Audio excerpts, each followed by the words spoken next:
बातचीत करना पड़ेगा। सुनिए, हम बातचीत हो रहा है तो आप उस पे भी मीट पे निकाल रहे हैं। सुनिए, हमने क्या कहा था कि क्या आप इनसे डायलॉग करेंगे? परचम हम तो पूरे भारत में एमआईएम का परचम लहरा रहे हैं और लहराते रहेंगे इंशाल्लाह। उसमें कोई बुरी बात तो नहीं है। 7 तारीख को फैजाबाद जा रहे हैं, रुदौली में, समझे ना। फैजाबाद अलग है। 7 तारीख को फैजाबाद जा रहे हैं रुदौली में, 8 को सुल्तानपुर है, 9 को बाराबंकी है। तो अभी तो शुरुआत है, बहुत जगह जाएंगे यूपी में। बुरी बात क्या है? चुनाव आ रहा है, पार्टी को मजबूत करना है, जनता से मुलाकात करना है, जनता के करीब जाना है, जनता को और कॉन्फिडेंस दिलाना है, हमारे पार्टी के केडर को और मजबूत करना है और विधानसभा के चुनाव में अच्छी तरह लड़के हमारे पार्टी के कैंडिडेट्स को विधायक बनाकर उत्तर प्रदेश विधानसभा में भिजाना है और योगी हुकूमत को हराना है। नहीं, आप नहीं, क्योंकि आप जाना पसंद करते हैं वहाँ पे। आप कई बार अयोध्या के बारे में कमेंट कर चुके हैं कि वहाँ पे मस्जिद थी, शहीद कर दी गई थी।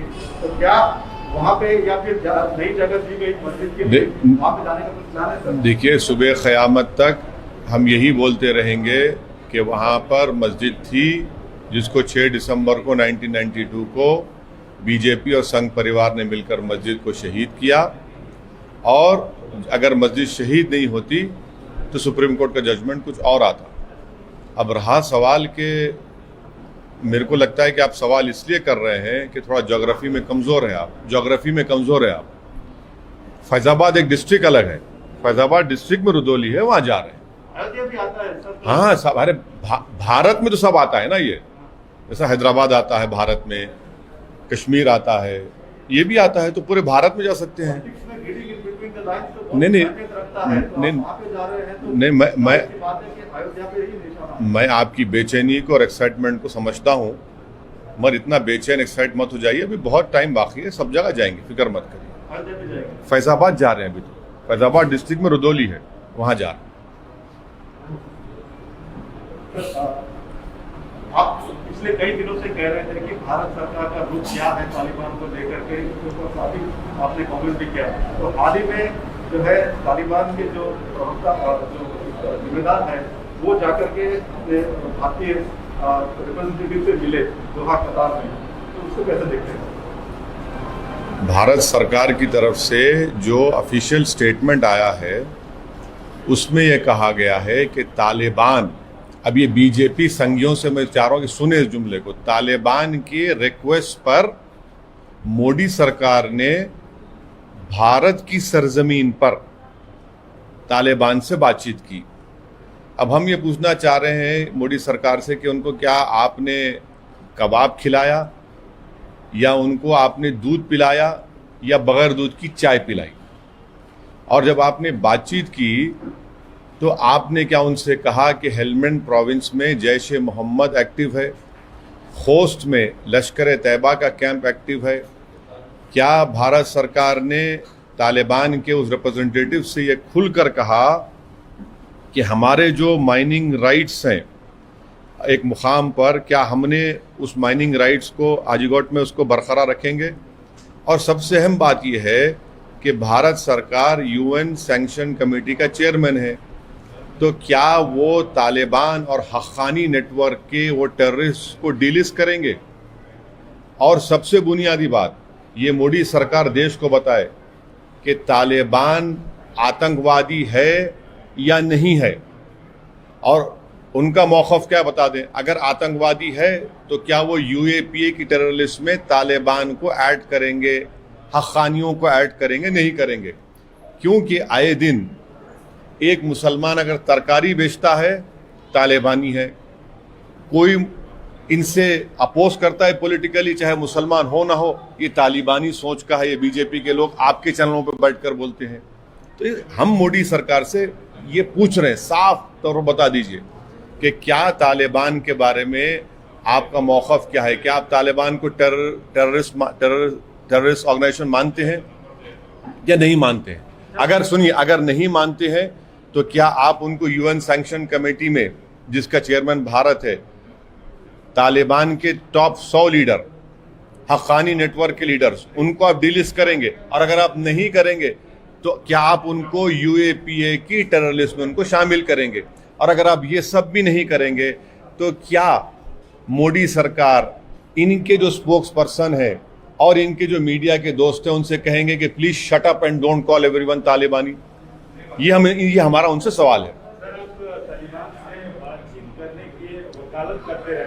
देखिए सुनिए, बातचीत हम सरकार से सवाल कर रहे थे कि आपका मौक़िफ़ क्या है। आज भी हमारा उनसे यही क्वेश्चन है जो हम कह रहे हैं, क्या भारत सरकार, मोदी सरकार जो सत्ता में है, तालिबान के बारे में आपका पोजीशन क्या है? आप उनको टेररिस्ट ऑर्गेनाइजेशन मानते नहीं मानते? और अगर मानते हैं तो क्या यूएपीए के टेररिस्ट में शामिल करेंगे? और अगर मानते हैं टेररिस्ट हैं तो फिर आप माने भारत सरकार जो यूनाइटेड नेशन सैंक्शन कमेटी का चेयरमैन है उनको डीलिस्ट करेगा या वैसा ही रखेगा? ये हमारा सवाल उनसे, उनको जवाब देना पड़ेगा। और अगर ये सब नहीं भी करते हैं तो फिर इनके जो लोग बैठते हैं जैक इन द बॉक्स जो है, वो हर एक को तालिबानी तालिबानी तालिबानी, यानी ये क्या है फिर? ये इसको रुकाइए। ठीक है सर, आप सालों से बातचीत के हिमायती रहे हैं, वकालत करते हैं, आपने पार्लियामेंट हमने बातचीत करना पड़ेगा। सुनिए, हम बातचीत हो रहा है तो आप उस पे भी मीट निकाल रहे हैं। सुनिए, हमने क्या कहा था कि क्या आप इनसे डायलॉग करेंगे? ये आएंगे। आपने मजाक उड़ाया मेरा। 2013 में मनमोहन सिंह की सरकार थी, बीजेपी अपोजिशन में थी, बहुत गालियां दी। फिर मोदी की सरकार बनी, 15 में मैंने 2 मरतबा, 16 में उठाया। आपका पोजीशन क्या है बताइए? आपने CAA का गलत अनकॉन्स्टिट्यूशनल कानून बना दिया। उस वक्त भी मैंने कहा था कि इसमें आप मुसलमानों को ये रिलीजन के ऊपर बनाकर, एक तो अनकॉन्स्टिट्यूशनल है, दूसरा स्ट्रेटेजिकली भारत के लिए ठीक नहीं है। क्यों नहीं है ठीक? पूछा गया हमसे। हमने कहा ये जो उज़्बेक है, ताजिक है, हज़ाराज हैं, तुर्कमान है, इनका क्या करेंगे आप? आज ये सब चीजें जो हो रही हैं आप देखते नहीं है ना। ये सरकार सोचती नहीं है इन चीजों को। इनको सिर्फ एक ही लगता है, एक ही फोकस होना चाहिए, कैसे देश को हिंदुत्व में तब्दील कर दिया जाए। डोमेस्टिक पॉलिटिक्स को फॉरेन पॉलिसी बना देते हैं लोग। यही इनकी सबसे बड़ी कमजोरी और नाकामी रही है। कह का वेलकम करेंगे? कहे का अरे भाई, हम तो सवाल कर रहे हैं कि आपने भारत की टेरिटरी पर तालिबान की आदमी को बुलाया उनके रिक्वेस्ट पर, तो क्या आपने उनको चाय पिलाया? दूध की चाय या बगैर दूध की? कौन सी? और क्या कबाब खिलाया आपने उसमें? और हाजीघाट में जो हमारा माइनिंग राइट्स के बारे में क्या बोला आपने? क्या आपने उनसे कहा कि हेलमंड में जैश ए मोहम्मद जो पार्लियामेंट पर हमला किया, एयरक्राफ्ट हमारा हाईजैक किए, लश्कर ए तैयबा जो मुंबई की सरजमीन पर मासूम लोगों को मारे, उनका कैंप खोस में चल रहा है, आपकी क्या पॉलिसी है? और तालिबान के टेररिस्ट है नहीं है, और अगर है तो यूएपीए में शामिल करेंगे नहीं करेंगे? भारत यूएन सैंक्शन कमेटी का चेयरमैन है। तालिबान के 100 लीडर, हक्कानी नेटवर्क के कई लीडर्स, वो हक्कानी नेटवर्क जो हमारे एम्बेसी पर हमला किया और हमारा डिप्लोमेट मारा गया, क्या पॉलिसी है मोदी सरकार की? बताइए। हाँ, अरे हाँ, आपके एक जिम्मेदार पार्लियामेंट है, हाँ, तो आपका भी राय रख सकते हैं, क्योंकि कल इंडियन गवर्नमेंट मैं देखिए सुनिए, आप लोग जो है ना, आपको तकलीफ हो रही है, सवालात कर रहा हूं मैं मोदी से बोल के, आपके अंदर आपके दिल और जिगर में बड़ी बेचैनी पैदा हो रही है। वो हक बजानी में तकलीफ होनी चाहिए आपको, क्योंकि ये सच्चे सवालात हैं। ऑल पार्टी मीटिंग में भी मैंने ये पॉइंट्स को उठाया था। गवर्नमेंट क्यों शर्मा रही है? क्यों शर्मा रही है?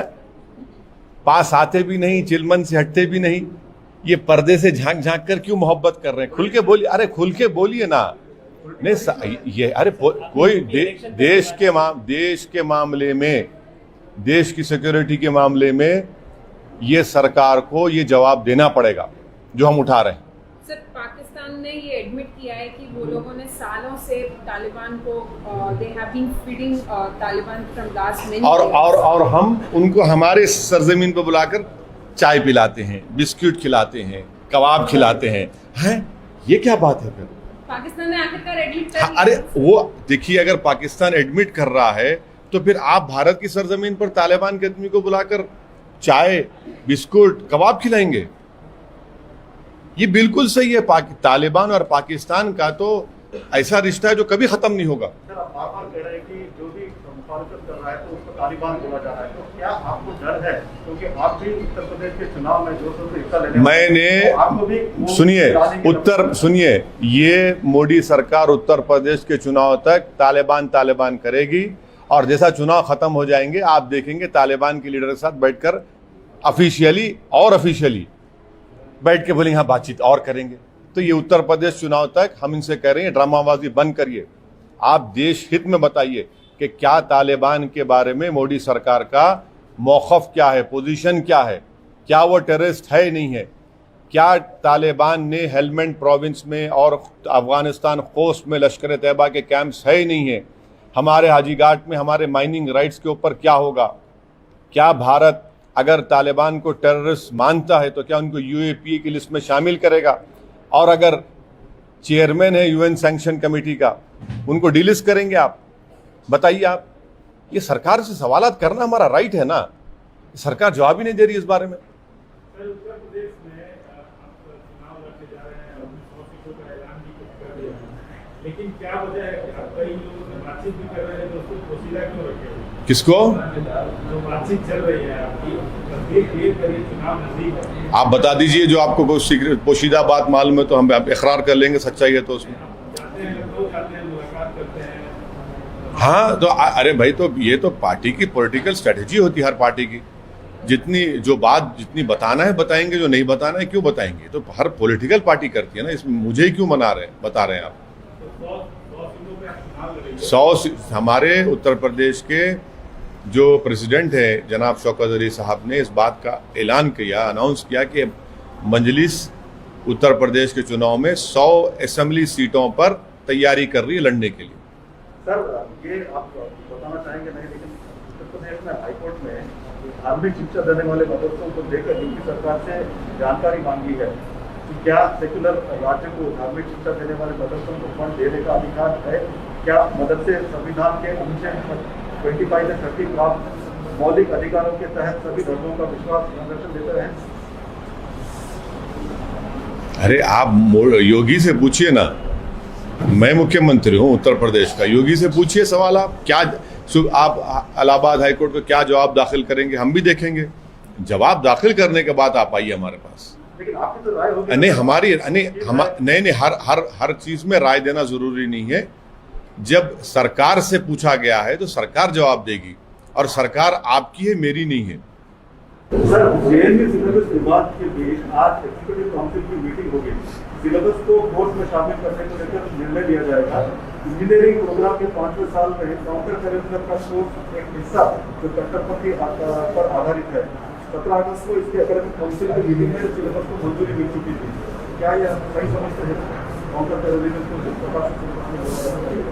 और कट्टरपंथी के बारे में हम गवर्नमेंट ऑफ इंडिया मोदी से पूछना चाहते हैं कि पार्लियामेंट के 200 कदम के फासले पर नारे गए, काटो मुल्लों को, ये किसकी आइडियोलॉजी से रेडिकलाइज हुए?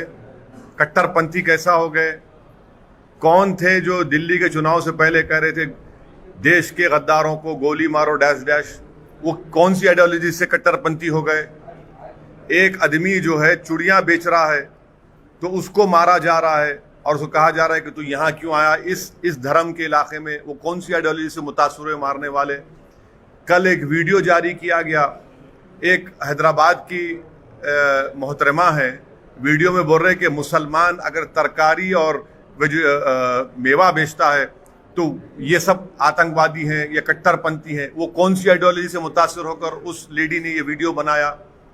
एक कानपुर में एक 8-7 साल की बच्ची अपने बाप को लपेट कर बचाने की कोशिश कर रही है और पुलिस की मौजूदगी में उसको मारा जा रहा है, गालियां दिया जा रहा है।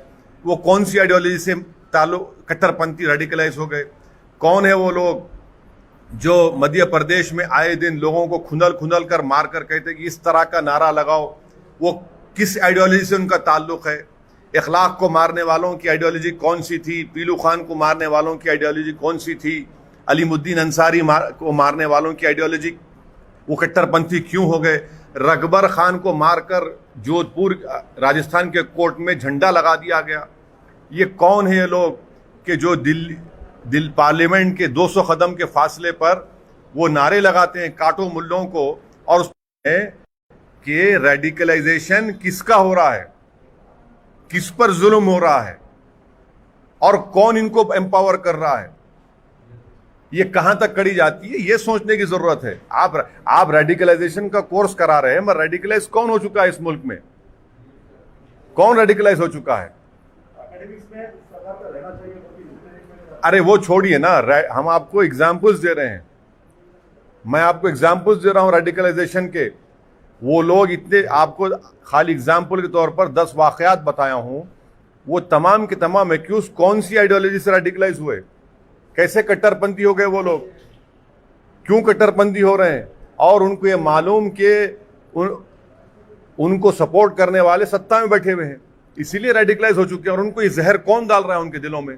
अच्छा, और एक चीज, आप वो वीडियो देखे कि कोई एक साहब हैं, वो वीडियो में कह रहे हैं कि मुसलमान महिलाओं के बारे में, वो बीजेपी के जितने लीडर उनके बारे में कह रहे हैं, बकवास कह रहे हैं, बकवास वीडियो है वो, जिसमें वो कह रहा है, वो जो चोला डालकर बैठे हैं किसी, मेरे ख्याल से किसी मंदिर में रहते हैं वो, और बोले रहे हैं मुसलमान महिलाओं के बारे में, गंदगी बयान कर रहे हैं। कैसे रेडिकलाइज हो चुके हैं वो, कौन रेडिकलाइज किया उनको, ये तो सोचिए ना। आप कोर्स पढ़ा रहे हैं, मगर ये तो जमीन पर हो रहा है। क्या इन लोगों की मिसालें देकर बताएंगे कि देखो इस तरह से रेडिकलाइजेशन होता है? इनको डीरेडिकलाइज करने के लिए क्या आपके पास है? सर, जम्मू कश्मीर के अलगाववादी नेता गिलानी साहब का इंतकाल किया है और पाकिस्तान ने एक दिन का राष्ट्रीय शोक रखा है, इसमें कुछ बोलना चाहेंगे? नहीं, मैं तो सिर्फ इतना ही कहूंगा, इन्ना लिल्लाहि व इन्ना इलैहि राजिऊन, बस, और कुछ नहीं।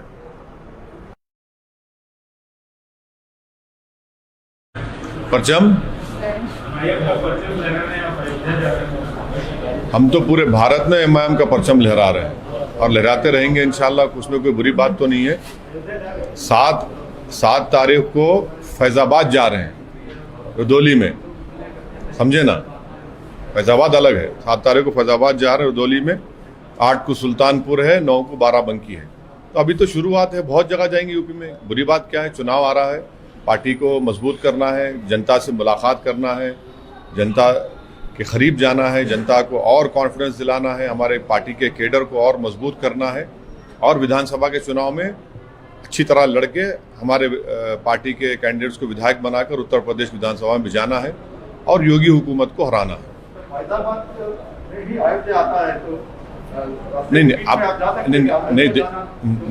जाना पसंद करते हैं वहाँ पे, आप कई बार अयोध्या के बारे में कमेंट कर चुके हैं कि वहाँ पे मस्जिद थी, शहीद कर दी गई थी, तो क्या वहाँ पे या फिर नई जगह दी गई मस्जिद के लिए वहाँ पे जाने का कुछ प्लान है सर? देखिए, सुबह क़यामत तक हम यही बोलते रहेंगे कि वहाँ पर मस्जिद थी, जिसको 6 दिसंबर को 1992 को बीजेपी और संघ परिवार ने मिलकर मस्जिद को शहीद किया, और अगर मस्जिद शहीद नहीं होती तो सुप्रीम कोर्ट का जजमेंट कुछ और आता।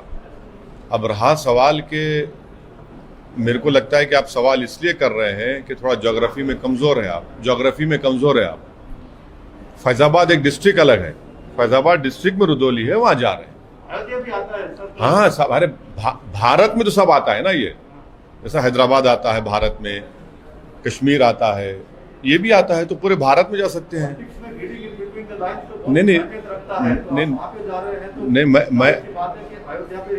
मैं आपकी बेचैनी को और एक्साइटमेंट को समझता हूँ, मगर इतना बेचैन एक्साइट मत हो जाइए, अभी बहुत टाइम बाकी है, सब जगह जाएंगे, फिक्र मत करिए। फैजाबाद जा रहे हैं अभी, तो फैजाबाद डिस्ट्रिक्ट में रुदौली है, वहाँ जा रहे हैं। आप पिछले कई दिनों से कह रहे थे कि भारत सरकार का रुख क्या है तालिबान को लेकर के, काफी आपने कमेंट भी किया, तो हाल ही में जो है तालिबान के जो प्रवक्ता जो जिम्मेदार है वो जाकर के अपने भारतीय रिप्रेजेंटेटिव से मिले दोहा कतार में, तो उसको कैसे देखते हैं? भारत सरकार की तरफ से जो ऑफिशियल स्टेटमेंट आया है उसमें यह कहा गया है कि तालिबान, अब ये बीजेपी संघियों से मैं चाह रहा हूं कि सुने इस जुमले को, तालिबान के रिक्वेस्ट पर मोदी सरकार ने भारत की सरजमीन पर तालिबान से बातचीत की। अब हम ये पूछना चाह रहे हैं मोदी सरकार से कि उनको क्या आपने कबाब खिलाया या उनको आपने दूध पिलाया या बगैर दूध की चाय पिलाई? और जब आपने बातचीत की तो आपने क्या उनसे कहा कि हेलमंड प्रोविंस में जैश ए मोहम्मद एक्टिव है, खोस्ट में लश्कर तैयबा का कैंप एक्टिव है? क्या भारत सरकार ने तालिबान के उस रिप्रेजेंटेटिव से ये खुलकर कहा कि हमारे जो माइनिंग राइट्स हैं एक मुकाम पर, क्या हमने उस माइनिंग राइट्स को हाजीकोट में उसको बरकरार रखेंगे? और सबसे अहम बात यह है कि भारत सरकार यूएन सैंक्शन कमेटी का चेयरमैन है, तो क्या वो तालिबान और हक्कानी नेटवर्क के वो टेररिस्ट को डीलिस्ट करेंगे? और सबसे बुनियादी बात, ये मोदी सरकार देश को बताए कि तालिबान आतंकवादी है या नहीं है, और उनका मौक़िफ़ क्या बता दें। अगर आतंकवादी है तो क्या वो यूएपीए की टेरर लिस्ट में तालिबान को ऐड करेंगे, हक्कानियों को ऐड करेंगे? नहीं करेंगे, क्योंकि आए दिन एक मुसलमान अगर तरकारी बेचता है तालिबानी है, कोई इनसे अपोज करता है पॉलिटिकली, चाहे मुसलमान हो ना हो, ये तालिबानी सोच का है। ये बीजेपी के लोग आपके चैनलों पे बैठकर बोलते हैं। तो हम मोदी सरकार से ये पूछ रहे हैं, साफ तौर पर बता दीजिए कि क्या तालिबान के बारे में आपका मौक़िफ़ क्या है? क्या आप तालिबान को टेररिस्ट ऑर्गेनाइजेशन मानते हैं या नहीं मानते हैं? अगर सुनिए, अगर नहीं मानते हैं तो क्या आप उनको यूएन सैंक्शन कमेटी में, जिसका चेयरमैन भारत है, तालिबान के टॉप 100 लीडर, हक्कानी नेटवर्क के लीडर्स, उनको आप डिलिस्ट करेंगे? और अगर आप नहीं करेंगे तो क्या आप उनको यूएपीए की टेरर लिस्ट में उनको शामिल करेंगे? और अगर आप ये सब भी नहीं करेंगे तो क्या मोदी सरकार इनके जो स्पोक्स पर्सन है और इनके जो मीडिया के दोस्त हैं उनसे कहेंगे कि please shut up and don't call everyone तालिबानी? ये हमारा उनसे सवाल है। देखिए सुनिए, बातचीत हम सरकार से सवाल कर रहे थे कि आपका मौक़िफ़ क्या है। आज भी हमारा उनसे यही क्वेश्चन है जो हम कह रहे हैं, क्या भारत सरकार, मोदी सरकार जो सत्ता में है, तालिबान के बारे में आपका पोजीशन क्या है? आप उनको टेररिस्ट ऑर्गेनाइजेशन मानते नहीं मानते? और अगर मानते हैं तो क्या यूएपीए के टेररिस्ट में शामिल करेंगे? और अगर मानते हैं टेररिस्ट हैं तो फिर आप माने भारत सरकार जो यूनाइटेड नेशन सैंक्शन कमेटी का चेयरमैन है उनको डीलिस्ट करेगा या वैसा ही रखेगा? ये हमारा सवाल उनसे, उनको जवाब देना पड़ेगा।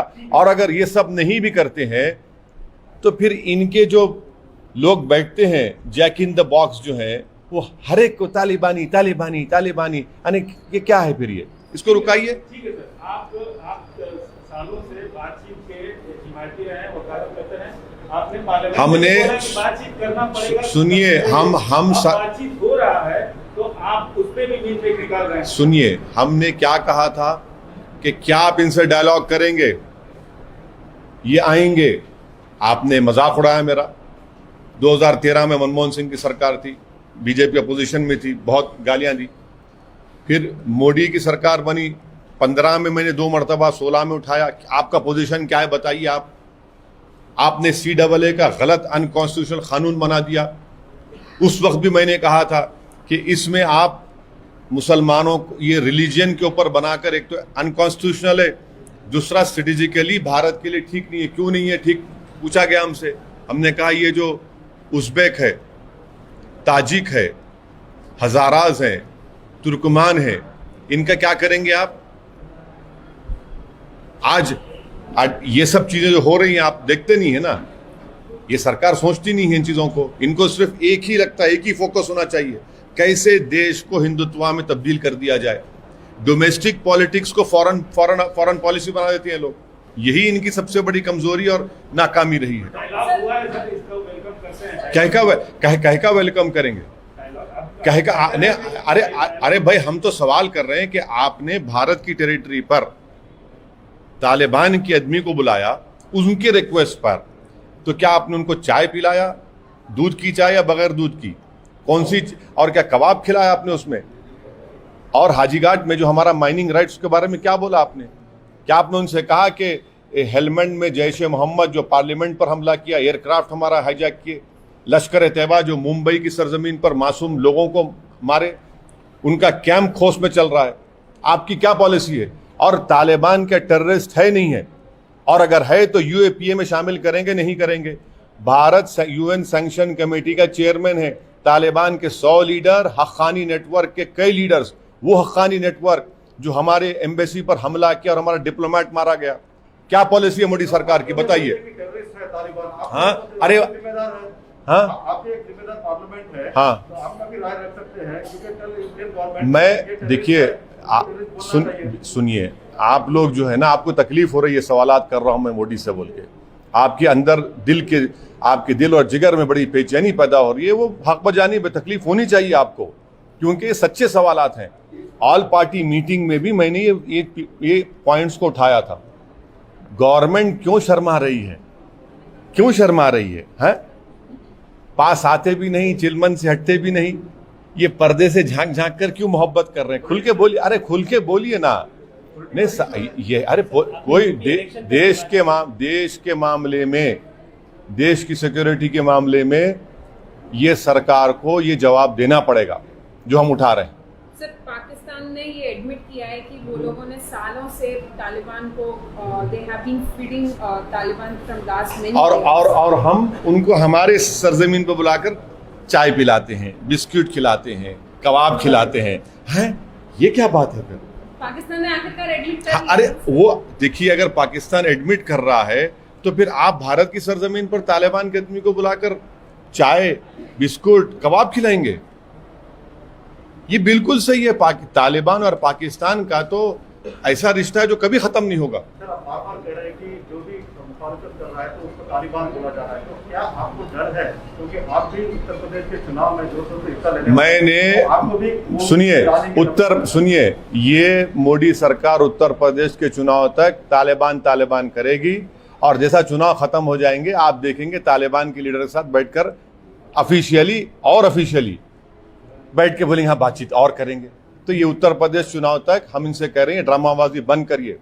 आप देश हित में बताइए कि क्या तालिबान के बारे में मोदी सरकार का मौक़िफ़ क्या है, पोजीशन क्या है, क्या वो टेररिस्ट है नहीं है, क्या तालिबान ने हेलमंड प्रोविंस में और अफगानिस्तान खोस में लश्कर तैयबा के कैंप्स है नहीं है, हमारे हाजीघाट में हमारे माइनिंग राइट्स के ऊपर क्या होगा, क्या भारत अगर तालिबान को टेररिस्ट मानता है तो क्या उनको यूएपीए की लिस्ट में शामिल करेगा, और अगर चेयरमैन है यूएन सैंक्शन कमेटी का उनको डिलिस्ट करेंगे आप?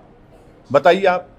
ये सरकार से सवालात करना हमारा राइट है ना, सरकार जवाब ही नहीं दे रही इस बारे में। उत्तर प्रदेश में आप चुनाव लड़ने जा रहे हैं, 100 सीटों का ऐलान भी कर दिया है, लेकिन क्या वजह है कि आप कई लोगों से बातचीत भी कर रहे हैं तो उसको पोशीदा क्यों रखे?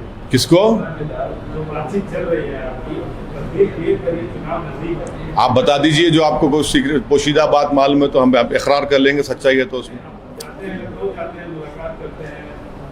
हाँ तो अरे भाई, तो ये तो पार्टी की पॉलिटिकल स्ट्रेटेजी होती है हर पार्टी की। जितनी बताना है बताएंगे, जो नहीं बताना है क्यों बताएंगे? तो हर पॉलिटिकल पार्टी करती है ना, इसमें मुझे ही क्यों बता रहे हैं आप? 100 हमारे उत्तर प्रदेश के जो प्रेसिडेंट है जनाब शौकत अली साहब ने इस बात का ऐलान किया, अनाउंस किया कि मजलिस उत्तर प्रदेश के चुनाव में 100 असेंबली सीटों पर तैयारी कर रही है लड़ने के लिए। सर, ये आप बताना चाहेंगे नहीं, लेकिन उत्तर प्रदेश में हाईकोर्ट में धार्मिक शिक्षा देने वाले मदरसों को लेकर यूपी सरकार से जानकारी मांगी है कि क्या सेक्युलर राज्य को धार्मिक शिक्षा देने वाले मदरसों को फंड देने का अधिकार है? क्या मदरसे संविधान के अनुच्छेद 25 से 30 प्राप्त मौलिक अधिकारों के तहत सभी धर्मों का विश्वास संरक्षण देते हैं? अरे आप योगी से पूछिए ना, मैं मुख्यमंत्री हूँ उत्तर प्रदेश का, योगी से पूछिए सवाल। आप इलाहाबाद हाईकोर्ट को क्या जवाब दाखिल करेंगे हम भी देखेंगे। जवाब दाखिल करने के बाद आप आइए हमारे पास। लेकिन आपकी तो राय होगी नहीं, हर चीज में राय देना जरूरी नहीं है। जब सरकार से पूछा गया है तो सरकार जवाब देगी, और सरकार आपकी है, मेरी नहीं है। सर, जेएनयू सिलेबस विवाद के बीच आज एग्जीक्यूटिव काउंसिल की मीटिंग होगी। सिलेबस को कोर्स में शामिल करने को लेकर निर्णय लिया जाएगा। इंजीनियरिंग प्रोग्राम के 5वें साल में काउंटर करिकुलर का कोर्स एक हिस्सा जो कट्टरपंथी पर आधारित है, 17 अगस्त को इसके एकेडमिक काउंसिल की मीटिंग में सिलेबस को मंजूरी मिल चुकी थी। क्या यह सही समझते हैं काउंटर टेररिज्म को? और कट्टरपंथी के बारे में हम गवर्नमेंट ऑफ इंडिया मोदी से पूछना चाहते हैं कि पार्लियामेंट के 200 कदम के फासले पर नारे गए, काटो मुल्लों को, ये किसकी आइडियोलॉजी से रेडिकलाइज हुए? कट्टरपंथी कैसा हो गए? कौन थे जो दिल्ली के चुनाव से पहले कह रहे थे देश के गद्दारों को गोली मारो डैश डैश? वो कौन सी आइडियोलॉजी से कट्टरपंथी हो गए? एक आदमी जो है चूड़ियां बेच रहा है तो उसको मारा जा रहा है और उसको कहा जा रहा है कि तू यहाँ क्यों आया इस धर्म के इलाके में? वो कौन सी आइडियोलॉजी से मुतासर हुए मारने वाले? कल एक वीडियो जारी किया गया, एक हैदराबाद की मोहतरमा है, वीडियो में बोल रहे कि मुसलमान अगर तरकारी और मेवा बेचता है तो ये सब आतंकवादी हैं या कट्टरपंथी हैं। वो कौन सी आइडियोलॉजी से मुतासर होकर उस लेडी ने ये वीडियो बनाया? एक कानपुर में एक 8-7 साल की बच्ची अपने बाप को लपेटकर बचाने की कोशिश कर रही है और पुलिस की मौजूदगी में उसको मारा जा रहा है, गालियां दिया जा रहा है। वो कौन सी आइडियोलॉजी से ताल्लुक कट्टरपंथी रेडिकलाइज हो गए? कौन है वो लोग जो मध्य प्रदेश में आए दिन लोगों को खुंदल कर मार कर कहते कि इस तरह का नारा लगाओ? वो किस आइडियोलॉजी से उनका ताल्लुक है? इखलाक को मारने वालों की आइडियोलॉजी कौन सी थी? पीलू खान को मारने वालों की आइडियोलॉजी कौन सी थी? अलीमुद्दीन अंसारी को मारने वालों की आइडियोलॉजी, वो कट्टरपंथी क्यों हो गए? रकबर खान को मारकर जोधपुर राजस्थान के कोर्ट में झंडा लगा दिया गया। ये कौन है ये लोग कि जो दिल पार्लियामेंट के 200 कदम के फासले पर वो नारे लगाते हैं काटो मुल्लों को, और उसमें कि रेडिकलाइजेशन किसका हो रहा है, किस पर जुल्म हो रहा है और कौन इनको एम्पावर कर रहा है, ये कहां तक कड़ी जाती है, ये सोचने की जरूरत है। आप रेडिकलाइजेशन का कोर्स करा रहे हैं, मगर रेडिकलाइज कौन हो चुका है इस मुल्क में? कौन रेडिकलाइज हो चुका है? अरे वो छोड़िए ना, हम आपको एग्जाम्पल्स दे रहे हैं, मैं आपको एग्जाम्पल्स दे रहा हूं रेडिकलाइजेशन के। वो लोग इतने, आपको खाली एग्जाम्पल के तौर पर 10 वाकयात बताया हूं, वो तमाम के तमाम एक्यूज कौन सी आइडियोलॉजी से रेडिकलाइज हुए, कैसे कट्टरपंथी हो गए वो लोग, क्यों कट्टरपंथी हो रहे हैं, और उनको ये मालूम कि उनको सपोर्ट करने वाले सत्ता में बैठे हुए हैं, इसीलिए रेडिकलाइज हो चुके हैं। और उनको ये जहर कौन डाल रहा है उनके दिलों में? अच्छा, और एक चीज, आप वो वीडियो देखे कि कोई एक साहब हैं, वो वीडियो में कह रहे हैं कि मुसलमान महिलाओं के बारे में, वो बीजेपी के जितने लीडर उनके बारे में कह रहे हैं, बकवास कह रहे हैं। बकवास वीडियो है वो, जिसमें वो कह रहा है, वो जो चोला डालकर बैठे हैं किसी, मेरे ख्याल से किसी मंदिर में रहते हैं वो, और बोले रहे हैं मुसलमान महिलाओं के बारे में, गंदगी बयान कर रहे हैं। कैसे रेडिकलाइज हो चुके हैं वो? कौन रेडिकलाइज किया उनको? ये तो सोचिए ना, आप कोर्स पढ़ा रहे हैं मगर ये तो जमीन पर हो रहा है। क्या इन लोगों की मिसालें देकर बताएंगे कि देखो इस तरह से रेडिकलाइजेशन होता है? इनको डीरेडिकलाइज करने के लिए क्या आपके पास है? सर, जम्मू कश्मीर के अलगाववादी नेता गिलानी साहब का इंतकाल किया है और पाकिस्तान ने एक दिन का राष्ट्रीय शोक रखा है, इसमें कुछ बोलना चाहिए? नहीं, मैं तो सिर्फ इतना ही कहूंगा, इन्ना लिल्लाहि व इन्ना इलैहि राजिऊन, बस, और कुछ नहीं।